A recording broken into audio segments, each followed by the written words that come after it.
বিসমিল্লাহির রহমানির রহিম। হে সমস্ত জগতবাসী, আজ আমি আপনাদের সামনে একটি আলোচনা নিয়ে হাজির হলাম। সেই আলোচনাটি হলো, দেখুন যে আমরা এই পৃথিবীতে বেঁচে আছি কেন। আল্লাহ কিন্তু একটি আয়াতে বলেছেন, ওয়াল্লাযী খালাকাল মাউতা ওয়াল হায়াতা লিয়াবলুওয়াকুম আইয়ুকুম আহসানু আমালা ওয়া হুয়াল আজিজুল গফুর। অর্থাৎ আমি মানুষের মৃত্যু ও জীবন সৃষ্টি করিয়াছি পরীক্ষা করার জন্য, তোমাদের মধ্যে কে কর্মে উত্তম, তিনি পরাক্রমশালী ও ক্ষমাশীল। তবে ক্ষমাশীল কিন্তু মানুষের মধ্যে আল্লাহ এসে তখন মানুষের প্রতি ক্ষমাশীল হয়। আল্লাহ যদি নিরাকারে আমাদের প্রতি কাহার হয়ে যায়, তাহলে আকারদারি কোনো মানুষ বা কোনো উলিয়ার কাছে যদি আমরা ক্ষমা প্রার্থী হই যে আপনার উছিলাতে আল্লাহ আমাদেরকে ক্ষমা করুন, তখন আল্লাহ সহজে এটা ক্ষমা করে। কারণ আল্লাহর বন্ধুদের আল্লাহ অনেক ভালোবাসেন বিদায় একজন বন্ধুর কথা আল্লাহ রাখে। আমরা তো পাপী, আমাদের কথা তো আল্লাহ শুনতে চায় না, যদিও শোনে অনেক কঠোর, অনেক সময়ের দরকার। কিন্তু শর্টকাটে যদি আমরা ক্ষমা পেতে চাই, তাহলে একজন অলির মাধ্যমে গিয়ে যদি আমরা বলি এবং আল্লাহর কাছে আমরা ক্ষমা চাই, সেই অলিকে ওসিলা করে, তখন আল্লাহ এটা দ্রুত আমাদেরকে ক্ষমা করে। কারণ বন্ধুদের কথা রাখতে হয়। বন্ধুদেরকে আল্লাহ বোক দিয়েছে, পিঠ দেয়নি। আর পিঠ যাকে দিয়েছে তাকে সেই পিঠের থেকে যদি বকে আনতে হয়, তাহলে কোনো আউলিয়ার সাহায্য নিয়ে আসতে হবে। যাই হোক, আজকের যে আলোচনাটি আপনাদের সামনে নিয়ে এসেছি, সেই আলোচনাটি হলো কি, যে আল্লাহর গভীর রহস্য জানা, আল্লাহর গভীর জ্ঞানকে জানা, এবং আল্লাহ হযরত মুহাম্মদ সাল্লাল্লাহু আলাইহি সাল্লামকে কাউসার দান করেছিলেন। সেই কাউসারের পানি কি? সেই কাউসার হলো আল্লাহত্ব জ্ঞান। আর হযরত মুহাম্মদ সাল্লাল্লাহু আলাইহি সাল্লাম সেই কাউসারের জ্ঞান দান করে গেছেন। আচ্ছা, তাহলে আল্লাহর গভীর রহস্য জানা, পারিবারিকভাবে দেখা যায় যে আল্লাহর কুদরতের দ্বারা গোপন কিছু জানা এবং আল্লাহর গোপন রহস্যকে জানা, সেই কোন নামের দ্বারা মানুষ এটা জানতে পারে, বুঝতে পারে। আজকে সেই আলোচনাটি আপনাদের সামনে করব। সেই নামটি কিভাবে কোন নিয়মে জপতে হবে সেটি আমি বলছি। সেই নামটি হলো ইয়া বাতেনু। ইয়া বাতেনুর শব্দের অর্থ কি? যে আল্লাহর গোপন জ্ঞান বা আল্লাহর অদৃশ্যের জ্ঞান, আল্লাহর কুদরতের জ্ঞানকেই বলা হয়েছে ইয়া বাতেনু, মানে গোপন জ্ঞান। আল্লাহর গোপন জ্ঞানকে লাভ করতে হলে তাহলে আল্লাহর এই নামের আশ্রয় আমাদেরকে নিতে হবে, এই নামের জিকির আমাদেরকে করতে হবে। সেই নামটি হলো ইয়া বাতেনু। এই নামটি কখন, কিভাবে আমাদেরকে জপতে হবে?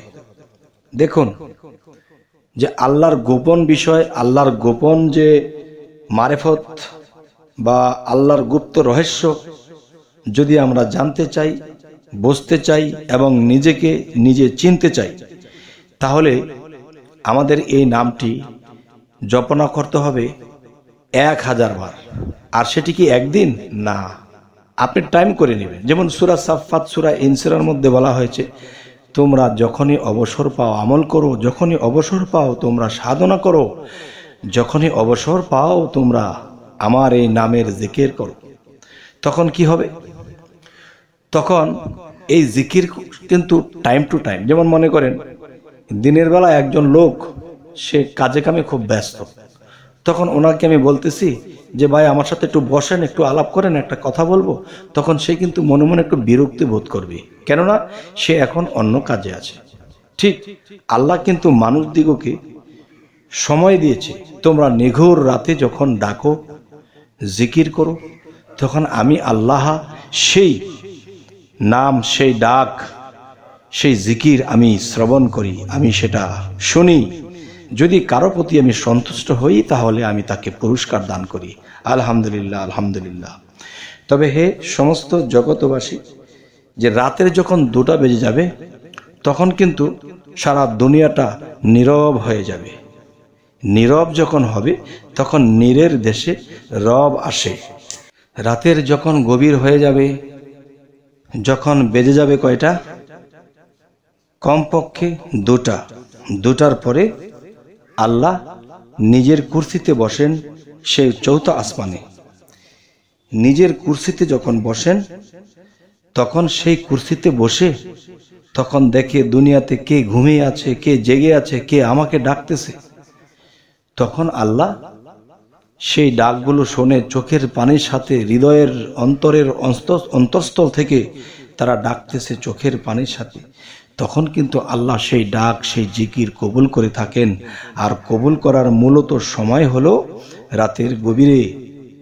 কারণ এরকম শীতের সময় মানুষ সবাই তোশক দিয়ে, লেপ দিয়ে, বিভিন্ন কম্বল দিয়ে ঘুমিয়ে আছে, কিন্তু একদল লোক রাতের গভীরে উঠে আল্লাহর জন্য কাঁদতেছে। তখন আল্লাহ এই দৃশ্য দেখে যে তারা আরামের ঘুমকে হারাম করে দিয়ে তারা আমার জন্য বসে আছে, আমার খুশি করার জন্য তারা বসে আছে।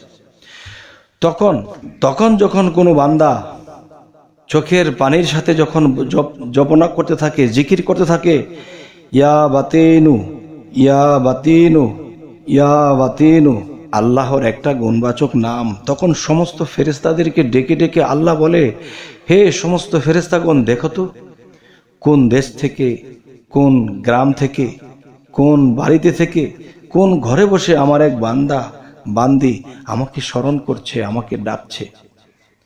দেখো তো তাদের ডাক আমার হৃদয় ছুঁয়ে গেছে, তারা কি চায়। তখন দেখলো যে এমুক বান্দা কিংবা এমক বান্দি ঘরে বসে আল্লাহর কাছে বলছে যে আল্লাহ, তুমি যে সমস্ত কিছু সৃষ্টি করেছ, তোমার সৃষ্টির মহিমা তো বুঝি না, তোমার গভীর জ্ঞান তো আমরা বুঝি না, আমাদেরকে তোমার এই বাতিনু নামের গুণে আমাদেরকে সেই জ্ঞান দান করুন, আমাদেরকে সেই জ্ঞান বোঝার মতো আমাদের মস্তিষ্ক পরিষ্কার করে দিন, যেতে করে আপনার সৃষ্টির রহস্য, আপনার কুদরতের খেলা আমরা বুঝতে পারি। তখন আল্লাহ কিন্তু এতে বেজার নেই। আল্লাহ কিন্তু কোরআনে বলেছে, আমি কোরআনটা তোমাদেরকে দিয়েছি, তোমরা জ্ঞান অর্জন করো। আল কোরআন মানে আলোকিত জ্ঞানের গ্রন্থ বা বই, যে এই আলোকিত গ্রন্থ থেকে তোমরা জ্ঞান অর্জন করো, এবং তোমরা যদি জ্ঞান অর্জন করতে চাও তাহলে তোমরা আমার গুণবাচক নামের সাহায্য নাও, তাহলে সেই গুণবাচক নামের উছিলায় আমি তোমাদেরকে সেই জ্ঞান দান করব। সুবহানাল্লাহ, আলহামদুলিল্লাহ। আমরা কিন্তু এই সুযোগগুলো পেয়েও আমরা হারিয়ে ফেলি। কেননা আমাদের মধ্যে আছে অলসতা, আছে অবহেলিত, যার ফলে আমরা আল্লাহর তক সেই জ্ঞানগুলো লাভ করতে পারি না। আমরা আল্লাহ থেকে বহু দূরে থাকতে হয়। তাই আমি বলবো, হে সমস্ত মুসল্লিগণ, হে সমস্ত সাধকগণ, হে সমস্ত আল্লাহর আমলকারীরা, আমি সকলকেই বলছি, যদি মনে করেন কেউ যে হ্যাঁ আল্লাহর গুপ্ত ভেদ থেকে আমরা কিছু জ্ঞান অর্জন করতে চাই, আল্লাহর রহস্য জানতে চাই, অবশ্যই আল্লাহ এই ইয়া বাতেনু নামের গুণে আপনাকে আমাকে সেই জ্ঞান দিয়ে থাকবেন। তো আমরা যে আলোচনাটি করতেছি, যে এই চ্যানেলটির নাম হলো কষ্টের জীবন মুক্তি, যে বিভিন্ন বিষয় নিয়ে এটা এই কষ্টের জীবন মুক্তিতে তুলে ধরা হয়, যাতে মানুষের শারীরিক সমস্যার সমাধানের জন্য এবং দেখা যায় মানুষের আধ্যাত্মিক সমস্যার সমাধানের জন্য। তো আমাদের এই চ্যানেলের আলোচনা যদি আপনাদের ভালো লাগে তো অবশ্যই সাবস্ক্রাইব করে রাখুন, পরবর্তীতে যেন ভালো কোনো আলোচনা আপনাদের কাছে পৌঁছে দিতে পারি। তো সকলেই ভালো থাকবেন। আল্লাহ হাফিজ।